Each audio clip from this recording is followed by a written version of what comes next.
My name is Bethany Brooks, and I'm 34 years old.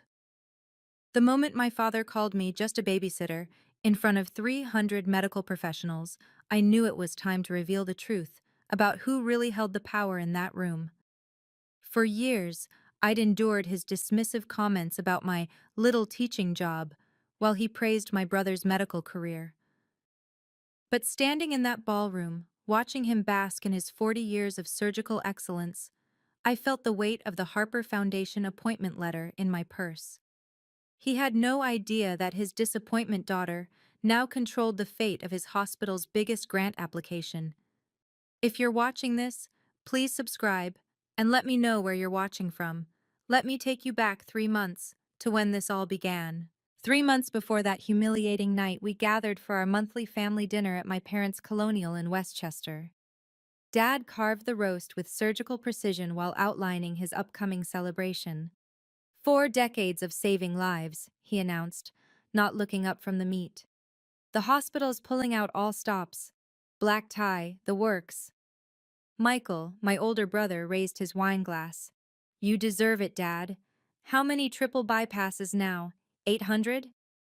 812. Dad's voice swelled with pride. He turned to Michael. I want you to present my Lifetime Achievement Award. I'd be honored. Then Dad's gaze landed on me. You'll come, won't you, Bethany? I know your schedule is flexible. Flexible. That's what he called managing 32 preschoolers, developing curriculum, and completing state assessments. Of course I'll be there. Good. Your brother will present my Lifetime Achievement Award. You just need to show up and smile. Mom passed the green beans without meeting my eyes. 2 years. That's how long it had been since Dad asked about my work.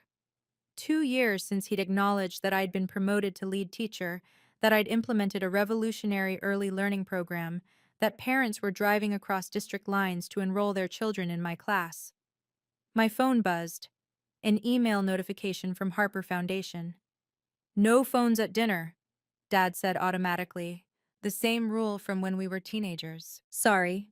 I slipped it back into my pocket, but not before seeing the subject line. Final interview invitation, Director of Education position.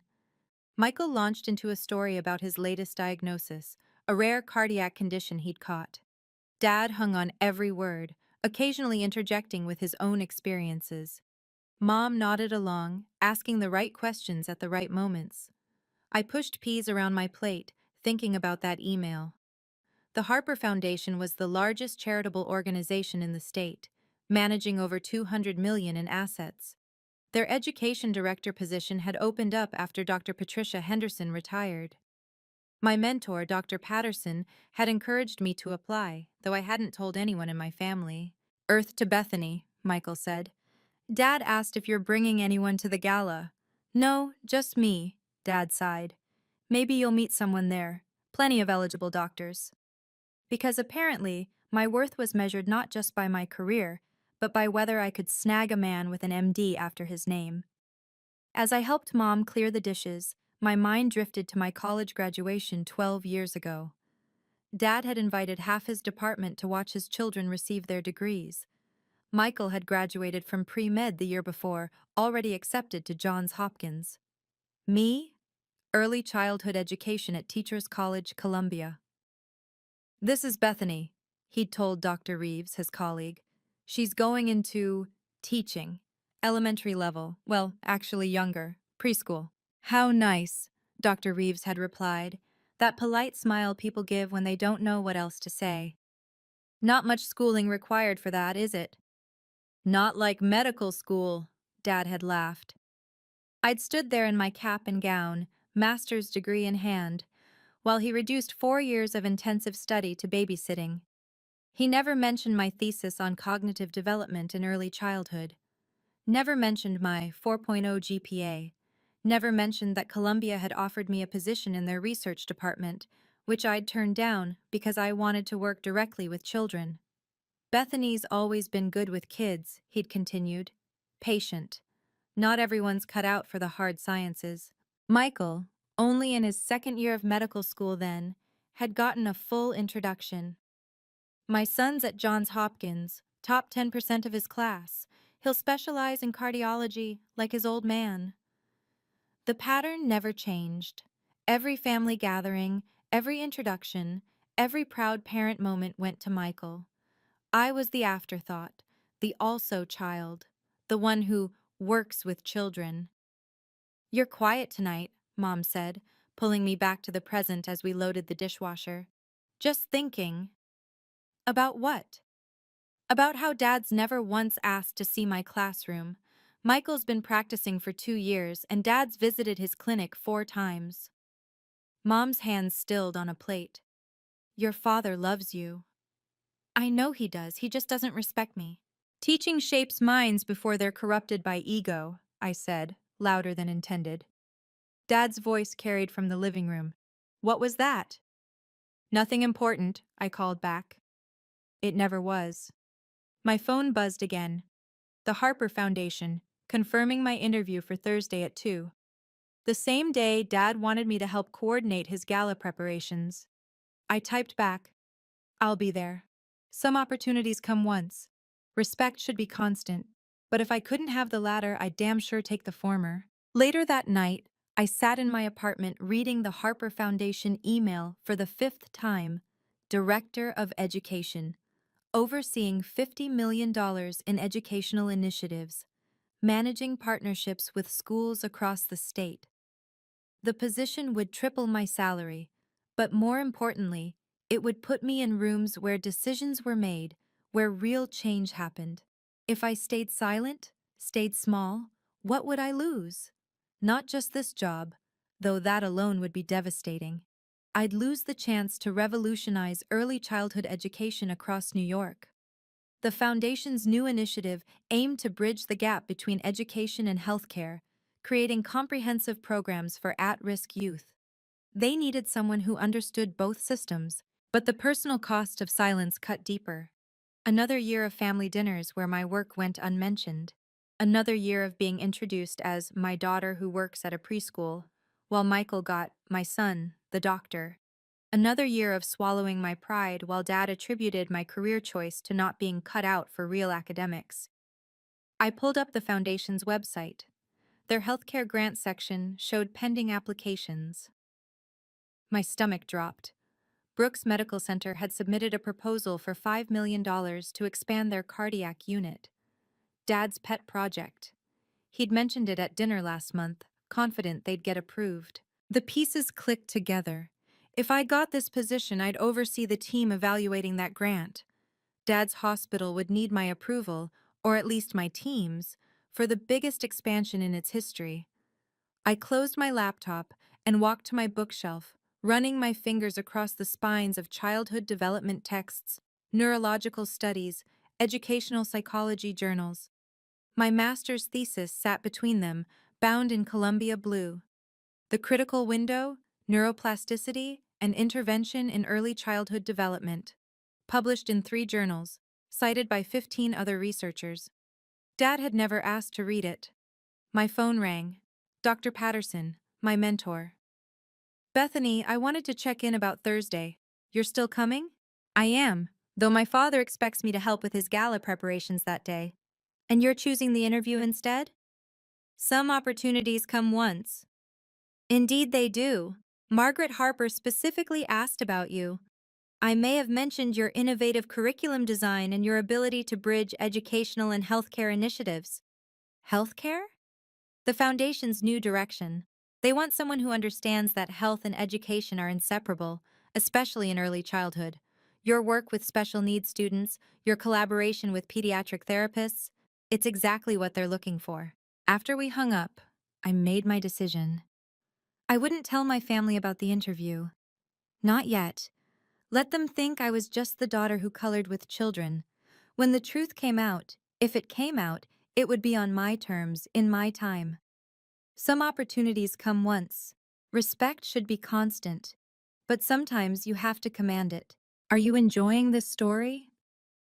If you've ever felt undervalued for your career choices, hit that like button. And if you want to hear more stories about professional women setting boundaries, make sure you're subscribed with notifications on. I know what it's like to have your work dismissed, to be seen as less than, because your passion doesn't fit someone else's definition of success. Now, let's see what happens when Bethany tells her family about that interview. Wednesday evening, I called Dad to tell him I couldn't help with the gala preparations. The conversation went exactly as expected. I have a professional commitment Thursday afternoon. Professional commitment? His tone dripped skepticism. Can't you reschedule? No, I can't. Bethany, this is my 40th anniversary. What's more important than family? It's professional development. A teaching workshop? Really? I gripped the phone tighter. It's an important opportunity.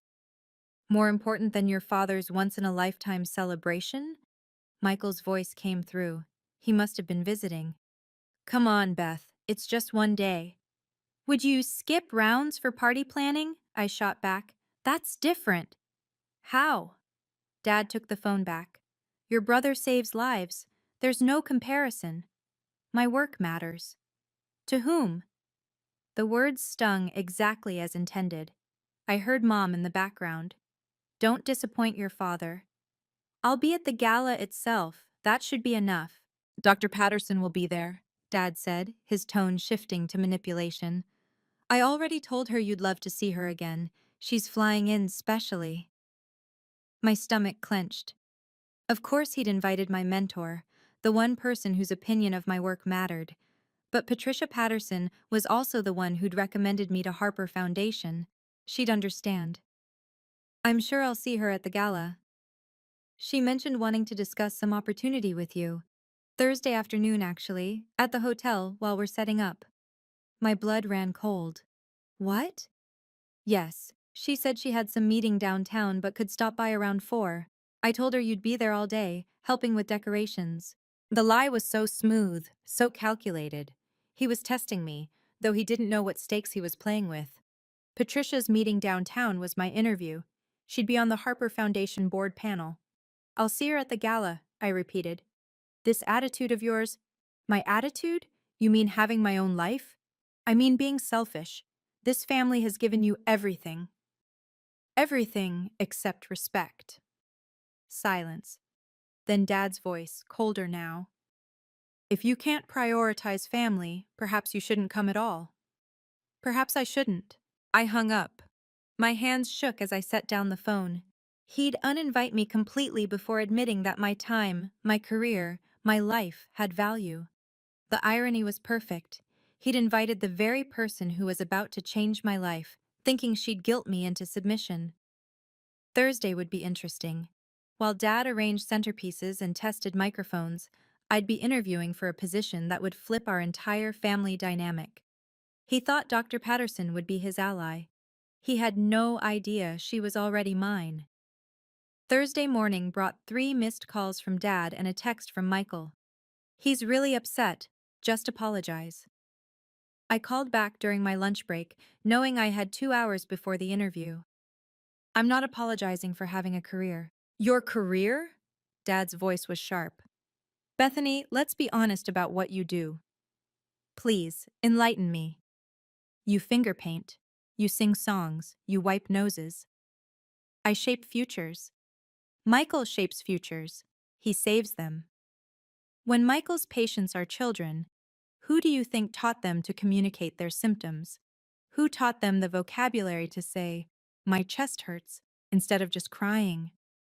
Anyone can watch children. Then why is there a 3-year waiting list for my classroom? Silence. He didn't know that. Of course he didn't. Why is Michael's time more valuable than mine? I pressed. He went to medical school. 8 years of training. I have a master's degree from Columbia. In education, it's not the same. You're right. It's not. When Michael loses a patient, one family grieves. When I fail a student, society loses a doctor, a teacher, maybe even someone who could have saved lives. Don't be dramatic. I'm being factual. But you've never asked about my work, so you wouldn't know. I know you make $35,000 a year. There it was, the real measure of worth in his eyes. Money determines value? It determines contribution, Michael's salary reflects his importance to society. So teachers are worthless? Not worthless, just less essential. Less than. I didn't say that. You didn't have to. Mom got on the phone. Bethany, please, just come help for an hour. I have an interview, Mom. An interview? Her surprise was genuine. For what? A position that would triple my salary. Still interested in my career now? Dad grabbed the phone back. What position? Where? Does it matter? According to you, it's just another step up in babysitting. This is exactly your problem. Always defensive, always making everything about you. When has anything in this family been about me? Name one time you've introduced me without apologizing for my career. One time you've asked about my work without dismissing it. Silence. I'll be at your gala, Dad. I'll smile for photos. I'll applaud your achievements. But I'm done pretending that my work doesn't matter. If you don't come help set up, don't bother coming at all. Is that an ultimatum? It's a consequence of your choices. Then I choose my interview. I hung up. An hour later, dressed in my best suit, I walked into the Harper Foundation building. Whatever happened next, I'd chosen myself. Finally. The Harper Foundation occupied the top 4 floors of a Manhattan high-rise. Margaret Harper herself led my interview, flanked by 2 board members and Dr. Patterson, who gave me the slightest nod when I entered. Ms. Brooks, Margaret began, your resume is impressive, but what intrigues me most is your practical experience. Tell me about your integrated learning program. For the next hour, I explained how I'd partnered with pediatric therapists to identify developmental delays early, how I'd created assessment tools that helped parents understand their children's progress in medical terms, how early intervention in my classroom had helped 12 children avoid special education placements later. Fascinating, Margaret said. We're launching a $50 million initiative bridging education and healthcare. We need someone who speaks both languages. Most educators don't understand medical terminology, Dr. Patterson added, and most medical professionals undervalue early childhood development. It's a critical gap, I agreed. When a 4-year-old can't grip a pencil properly, educators see fine motor delay. Doctors might see potential neurological issues. Both are right, but they rarely talk to each other. Margaret exchanged glances with her board members. Let me be frank. This position involves evaluating grant proposals from major medical institutions. You'd need to assess whether their programs genuinely serve educational needs or just pay lip service to get funding. She pushed a stack of folders across the table. These are current applicants for our $5 million healthcare innovation grant. I glimpsed the tabs as she spread them out. Mount Sinai, Presbyterian, Brooks Medical Center, my father's hospital. We need someone who understands both education and healthcare systems, Margaret continued, not noticing my reaction. Someone who can evaluate whether a cardiac unit expansion actually includes the childhood prevention programs they promise. Most hospitals promise education components they never deliver, I managed. Exactly. We've wasted millions on medical programs that ignore the educational piece. We need someone who won't be intimidated by doctors claiming their work is too complex for educators to understand. Dr. Patterson spoke up. Bethany has unique experience there. Her father is a surgeon. Margaret's eyes lit up. Really? That must give you interesting perspectives on medical culture. It's taught me that doctors often dismiss other professions as lesser. They assume medical training makes them experts in everything, including education. Especially education. They think because they went to school for years, they understand how learning works. Margaret laughed. Oh, I like you. Tell me, how would you evaluate a proposal from a prestigious hospital requesting millions for expansion, but offering vague promises about community education? I'd require specific metrics, not just will provide health education, but detailed curricula, qualified instructors, measurable outcomes. I'd want to see budget allocations proving they're not just checking boxes. Even if the hospital had an excellent medical reputation?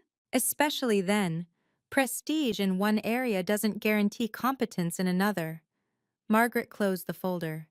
The position is yours if you want it. We'll announce it at Monday's board meeting, but I wanted to extend the offer personally. My heart raced. I accept. Wonderful. You'll start in 2 weeks. Oh, and Bethany? That Brooks Medical Center proposal? It's one of our top candidates, but their education component is weak.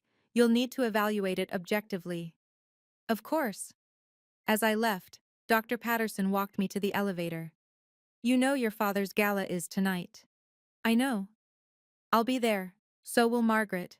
She's on the hospital board. The pieces were falling into place. I arrived at the Marriott Grand Ballroom 40 minutes late, my interview having run long. The space glittered with medical elite, 300 doctors, administrators, and donors, celebrating my father's 4 decades of surgical excellence. There she is, Dad's voice boomed from the stage. He was mid-speech, microphone in hand. Even my daughter could make it, between nap-time schedules. Laughter rippled through the crowd, some genuine, some uncomfortable. I found a seat at our family table as Dad continued his rehearsed humor. For those who don't know, Bethany works with children, very small children, the ones who haven't learned to talk back yet, probably why she chose that age group. More laughter. Michael caught my eye and mouthed, "Sorry." Mom studied her wine glass. My phone vibrated. An email from Harper Foundation. Congratulations! Your official appointment letter is attached. Margaret will announce it Monday, unless you prefer otherwise. Unless I prefer otherwise. I looked up at my father, holding court on stage, reducing my career to a punchline. Around me, his colleagues chuckled at his next joke about how at least one of his children followed in his footsteps. Michael will now present my Lifetime Achievement Award, Dad announced. My son, the doctor. My legacy in medicine. Michael took the stage, his speech polished and heartfelt. He thanked Dad for the inspiration, the late-night study sessions, the guidance through medical school. The audience hung on every word about following greatness, about carrying on tradition. "There's the babysitter!" Dr. Reynolds called out from the next table. "Did you bring crayons for us?" His wife slapped his arm, but he was 3 drinks in and pleased with himself. Others chuckled nervously. I smiled and opened my email again. The appointment letter gleamed on my phone screen. Director of Education, Harper Foundation. Starting salary, $120,000. As Michael finished his speech, I noticed movement at the ballroom entrance. Margaret Harper walked in, elegant in navy blue, scanning the room. She caught Dr. Patterson's eye, then mine. A slight nod. Dad was back at the microphone. I want to thank my family for their support. My wife, who sacrificed her own career for mine. My son Michael, who makes me proud every day. And Bethany, who is also here. The pause said everything. He'd literally run out of words for me. Some guests shifted uncomfortably. A few wives shot me sympathetic looks. My son saves lives, Dad continued, finding his rhythm again. My daughter, she's also here. Margaret Harper was walking toward the stage now, her presence commanding attention. She whispered something to the event coordinator, who looked surprised but nodded. Before we move to dinner, the coordinator announced, we have a special guest who'd like to say a few words. Dad looked confused but pleased. Unexpected praise was still praise. He had no idea what was about to happen, neither did I exactly. But I knew Margaret Harper didn't do anything without purpose. Let's bring the whole Brooks family up here, Dad said, riding high on the evening's momentum. Come on up, all of you. We walked to the stage, Mom in her elegant black dress, Michael confident in his tux, me in my interview suit I hadn't had time to change. The lights were bright, 300 faces watching. This is my legacy, Dad announced, arm around Michael. My son, Dr. Michael Brooks, continuing our tradition of medical excellence. Applause filled the room.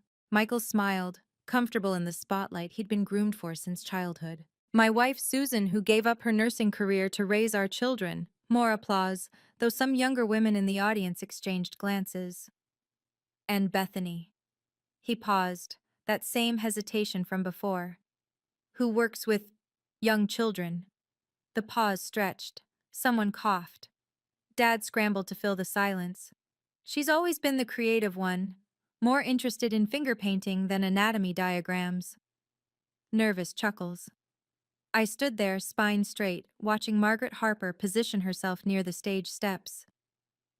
Michael here just published his third paper on cardiac arrhythmias, Dad continued, desperate to return to comfortable territory. Bethany makes construction paper turkeys. They're developmental motor skill exercises, I said into the sudden quiet, my voice carried without the microphone. Of course they are, sweetheart, the condescension dripped. Very important work, I'm sure. Dr. Brooks, Margaret Harper's voice cut through the awkwardness. She was at the coordinator's microphone now. May I? Dad looked confused but pleased. Margaret Harper was hospital royalty. Of course, Margaret. Everyone. Margaret Harper chairs the Harper Foundation, one of our most generous supporters. Margaret climbed the stage with grace. I apologize for interrupting, but I simply couldn't wait until Monday to share some exciting news. She turned to the audience. The Harper Foundation is launching a revolutionary $50 million initiative bridging healthcare and education. We've spent months searching for the right director, someone who understands both worlds, who won't be intimidated by medical complexity or educational theory. Dad nodded along, probably thinking she was about to announce funding for his cardiac unit. We needed someone extraordinary, someone with practical experience, academic credentials, and most importantly, the vision to transform how we think about health and education. Margaret turned to our family group on stage. Dad preened, assuming she was building to praise him. Today, we found that person. She looked directly at me. Bethany Brooks will be our new Director of Education, overseeing all educational initiatives and evaluating our healthcare grant proposals. The ballroom went silent. Dad's smile froze. Michael's mouth opened slightly. Mom gripped her clutch. Including, Margaret continued, her voice carrying clearly, the $5 million grant proposal from Brooks Medical Center. Gasps rippled through the crowd. Everyone understood the implication. The disappointment daughter would now evaluate the father's funding request. Dad's face cycled through emotions, confusion, disbelief, and finally, a dawning horror as he realized what this meant for his carefully constructed hierarchy. Can you feel that shift coming? If you're still watching, you're about to witness one of the most satisfying professional revelations I've ever experienced. But first, tell me in the comments, have you ever been publicly dismissed by family? How did you handle it? And remember, subscribe if you want more stories about women claiming their power. The next few minutes changed everything about my family dynamic. Let's return to that stage, where 300 people were about to see the real power structure. Margaret wasn't finished. She held up an official document, the Harper Foundation seal visible even from the back of the room. This appointment was unanimous, she continued. Bethany's innovative work in early childhood development, her published research on neuroplasticity, and her practical experience bridging educational and medical interventions made her the clear choice. Dr. Patterson joined Margaret on stage. I've had the privilege of mentoring Bethany since her Columbia days. Her thesis on critical windows in childhood development has been cited by 15 researchers nationwide. Dad found his voice. Her thesis? Published in 3 journals, Dr. Patterson confirmed. You must be so proud, Robert. The irony in her tone was subtle but present. Around the room, people were recalculating. The Babysitter had publications. The finger painter would control millions in funding. Ms. Brooks, Margaret turned to me. Would you like to say a few words? She handed me the microphone. 300 faces waited. My father stood frozen beside me, his Lifetime Achievement Award suddenly seeming smaller. Thank you, Margaret, I began, my voice steady. I'm honored by this opportunity to bridge two fields I'm passionate about. I looked at the audience, Dad's colleagues, his peers, the people who'd chuckled at his jokes about my little job. The Harper Foundation understands something crucial. Health begins in the classroom. The vocabulary a 4-year-old learns determines how they'll describe symptoms at 14. The fine motor skills developed through art projects become the steady hands of future surgeons. I glanced at Michael. Every doctor in this room benefited from early childhood education. Someone taught you to hold a pencil before you held a scalpel. Someone taught you to recognize patterns before you diagnosed diseases. The room was silent, attentive. In my new role, I'll ensure that medical institutions requesting educational funding actually deliver on their promises. Too often, hospitals treat education as an afterthought, a box to check for grant applications. Several administrators shifted uncomfortably.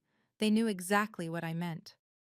She'll also evaluate our healthcare grant proposals, Margaret added, looking directly at Dad, including the $5 million request from Brooks Medical Center for the new cardiac wing. The murmur that went through the crowd was electric. Everyone understood.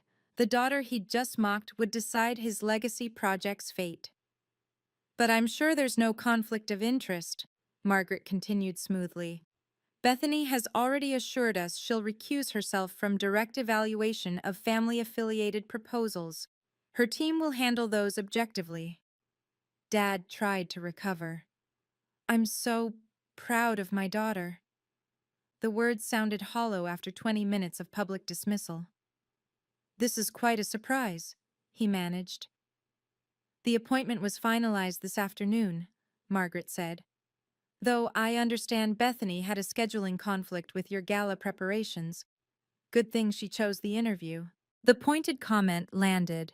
Dad's face reddened as people realized he'd tried to prevent me from attending the interview that just changed my life.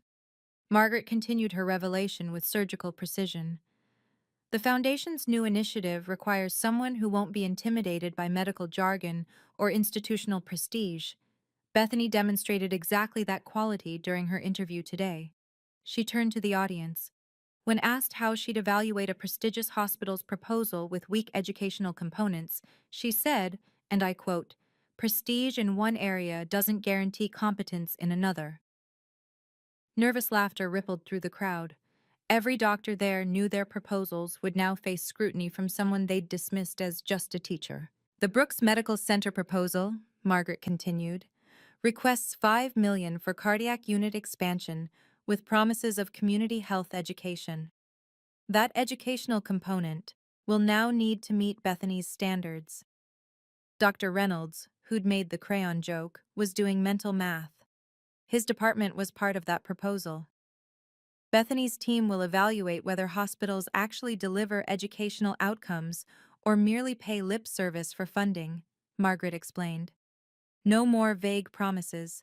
She'll require detailed curricula, qualified instructors, and measurable results. Michael finally spoke up.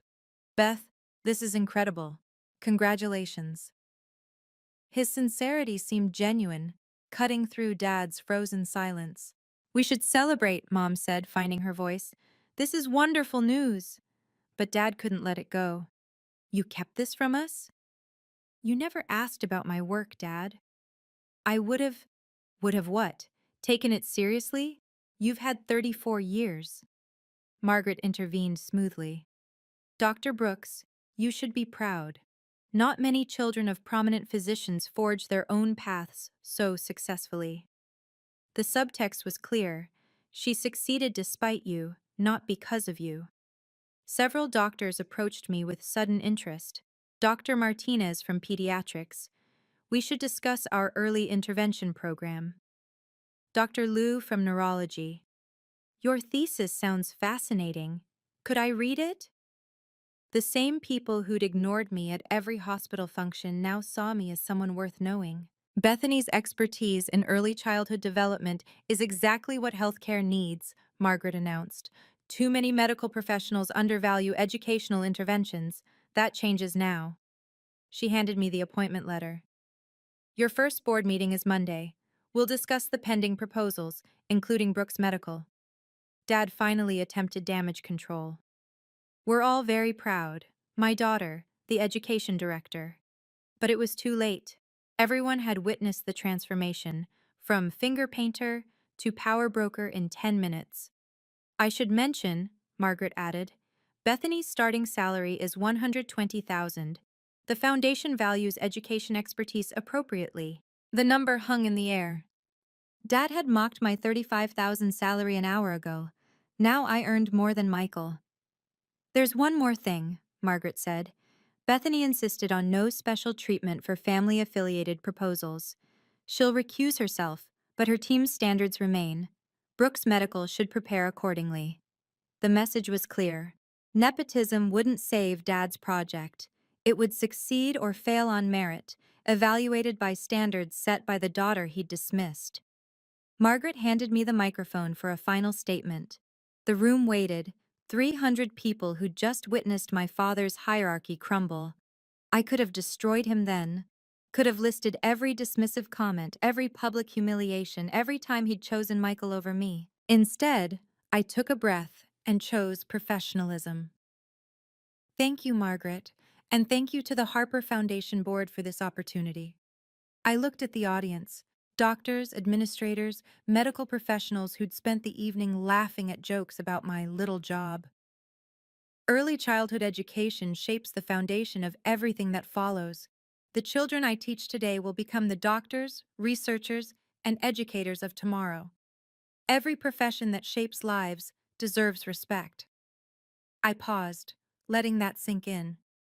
In my role at Harper Foundation, I'll evaluate all proposals objectively, based on their merit and potential impact. As Margaret mentioned, I'll recuse myself from any decisions involving Brooks Medical Center to maintain absolute professional integrity. Dad's face showed relief mixed with something else, the dawning realization that he'd now need to go through my team, meet my standards. However, I continued, I want to be clear about the Foundation's expectations. Any medical institution requesting educational funding must demonstrate genuine commitment, not token compliance. This means detailed curricula developed by certified educators, not medical staff assuming teaching is simple. It means budget allocations that reflect true investment, not afterthoughts. It means measurable outcomes that we'll monitor quarterly. Several administrators were taking notes. Good. My office hours will be Monday through Friday, 9 to 5. All inquiries should go through official Foundation channels. I looked directly at Dad as I said this. No special treatment, no family favors. I look forward to working with all of you to bridge the gap between healthcare and education. Together, we can create comprehensive programs that serve the whole child, not just their medical needs. I handed the microphone back to the coordinator. Thank you for allowing me to share this announcement. Please enjoy the rest of your evening celebrating Dr. Brooks's remarkable surgical career. The dismissal was polite but clear. This was still Dad's night, but the power dynamic had shifted irrevocably. As I stepped back, doctors approached me with business cards and partnership ideas. Dr. Kim from psychiatry wanted to discuss early intervention for childhood anxiety. Dr. Foster from orthopedics had ideas about motor skill development programs. They spoke to me as a colleague, an equal, someone whose approval they needed. Dad stood beside his Lifetime Achievement Award, watching his colleagues court the daughter he'd publicly dismissed 20 minutes earlier. Michael joined me, sincere in his congratulations. Beth, this is huge. Why didn't you tell us? Would anyone have listened? He had no answer for that. Mom hugged me, tears in her eyes. I always knew you were special. You never said it. I should have. I'm sorry. Dad finally approached, his voice strained. We should talk. We should, during business hours, about your proposal. Bethany. It needs work, Dad. The educational component is weak. Your team promises community health education, but provides no specifics, no curriculum, no qualified educators, no measurable outcomes. You've read it? Of course. It's my job now. The reality hit him then. His daughter, the one he'd called a babysitter an hour ago, had already professionally evaluated his life's work and found it lacking. My office can provide guidance on strengthening the educational components, I offered. Standard consultation is available to all applicants. I was offering him what I'd never received: professional respect, even if it wasn't personal warmth. The boundaries were clear. This was business now. The reception after the announcement was a study in shifted dynamics. I stood near the bar, surrounded by doctors who'd ignored me for years, now eager to discuss partnerships. Dad held court across the room, accepting congratulations that felt hollow now. Dr. Reynolds approached, the man who'd made the crayon joke. Bethany, about earlier. No need, I cut him off. Though you should know your department's youth outreach program is under review. His face paled. I wasn't aware. Most doctors aren't aware of educational components in their own proposals. That's the problem. He scurried away. Word would spread. Good. Dad finally cornered me by the dessert table, away from witnesses. Why didn't you tell me? You never asked about my work. I would have supported you. Really? Like you supported my master's degree? My research? My teaching? Silence. You know what hurts most, Dad? You invited Dr. Patterson tonight thinking she'd shame me into helping with decorations. She was on my interview panel. His face flushed. I didn't know. Because you never asked. You assumed my mentor would side with you, that she saw me the same way you did. Instead, she recommended me for a position that oversees your funding. Michael joined us. Dad, let it go. Beth earned this. I know that, Dad snapped, then caught himself. I mean, of course she did. Your proposal needs work, I told him directly. The educational section is 2 paragraphs of buzzwords. Margaret wasn't joking. It won't pass as is. You'd tank your father's project? I'd apply the same standards to everyone. That's the job. This is revenge. This is professionalism, something you should recognize. Mom appeared with Margaret Harper. There you are. Margaret was just telling me about Bethany's interview. Apparently, she was extraordinary. The best candidate we've seen in years, Margaret confirmed. Her understanding of both educational and medical systems is unique. Must come from growing up in a medical household. The irony wasn't lost on anyone. Dr. Brooks, Margaret continued, your hospital's proposal has potential, but the educational component needs substantial development. I'd encourage you to consult with Bethany's team. I'll consider that. I'd do more than consider. The board meets in 6 weeks to review all proposals. Without a stronger educational framework, Brooks Medical won't make the cut. She said it pleasantly, but the message was clear. Your daughter now holds your legacy in her hands. After Margaret left, Dad stood there processing this new reality. His colleagues kept approaching me, not him. His funding depended on standards I would set. His professional world now revolved around the daughter he'd dismissed. I need time to think, he said finally. Take all the time you need. My office opens Monday. The formality stung him, I could see it. But these were the boundaries now. Professional respect without personal warmth. Exactly what he'd taught me my whole life, just reversed. 3 weeks later, my assistant knocked on my office door at Harper Foundation. Ms. Brooks? Dr. Robert Brooks is on line 2. He says it's about the proposal. This was his 4th call this week. Transfer him. Bethany, Dad's voice was different now, careful. I wanted to discuss our educational framework revision. All proposals go through official channels, Dr. Brooks. Submit your revision to the review committee. Could we discuss it over dinner? Your mother would love. I don't discuss work outside the office. You can schedule a consultation through my assistant. This is ridiculous. I'm your father. Which is why everything must go through proper channels. No special treatment, remember? He sighed. The team doesn't understand what you're asking for. They don't understand basic educational methodology? That's concerning for a teaching hospital. Silence. Then, could you recommend an educational consultant? My assistant has a list of approved consultants. Standard rates apply. After I hung up, Michael texted, Dad's driving everyone crazy about the proposal. He's hired 2 education PhDs. Good. He should have had them from the start. He keeps asking Mom to invite you to dinner. I'll come to dinner when he can introduce me without apologizing for my career. That evening, Mom called. Your father's been reading your thesis. Only took him 12 years. He's trying, Bethany. He's trying because he needs my approval for $5 million.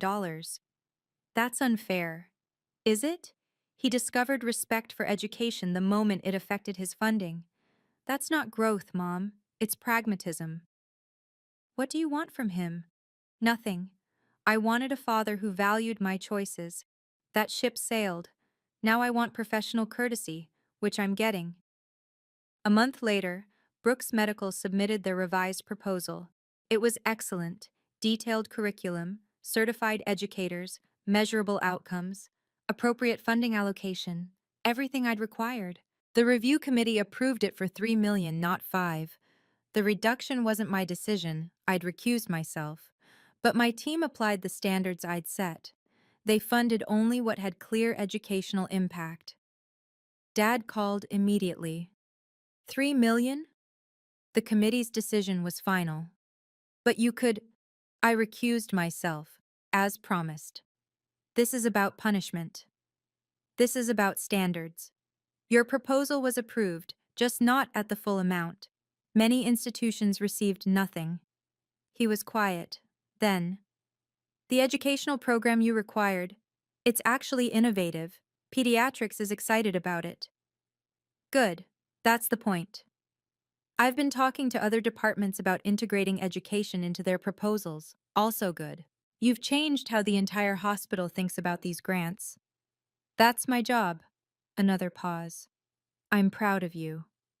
The words I'd waited 34 years to hear, delivered only because I'd forced his hand.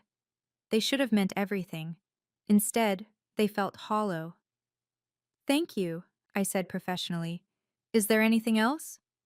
Your mother wants you at Thanksgiving. I'll check my calendar. The power had shifted completely. He needed my approval, sought my expertise, called me with questions, but it wasn't the relationship I'd wanted. It was the one he'd created. Professional distance, achievement-based respect, emotional boundaries. He'd taught me well. 6 months after the gala, I stood in the Brooks Medical Center's new education wing, the one my standards had shaped. Dad gave a speech about innovative partnerships between healthcare and education. He mentioned my name 3 times, correctly identifying my title each time. Progress. Michael pulled me aside during the reception. He's changed. Has he? He funded 10 scholarships for early childhood educators. Name them after you. Name them after my title. The Bethany Brooks Education Excellence Scholarships. Still, it's something. And it was. Dad now championed early childhood development at medical conferences. He quoted my research. He introduced me as my daughter, the education director at Harper Foundation, without a trace of condescension. But we both knew why. At family dinners, he asked about my work. Real questions, not performative ones. He'd read articles I'd recommended. He understood finally that teaching required expertise. Yet the warmth I'd craved as a child never came. We had professional respect built on necessity, not the unconditional pride I'd seen him give Michael. I've been thinking, Dad said one evening, after discussing his latest educational initiative. I was wrong about your career. I know. I should have seen your value earlier. Yes. Can you forgive me? I looked at him, this man who'd needed to see my power before seeing my worth. Who'd discovered respect for education only when it affected his legacy. Who'd learned to value teaching because he had no choice. I love you, Dad. I'll always love you. But forgiveness? That's earned through understanding, not necessity. I understand now. You understand that education affects your funding. That's not the same as understanding why teaching matters. He nodded slowly. How do I learn the difference? Volunteer in a preschool. See what we actually do. Not for a photo op or a grant requirement, just to understand. Would you, would you let me volunteer in your old classroom?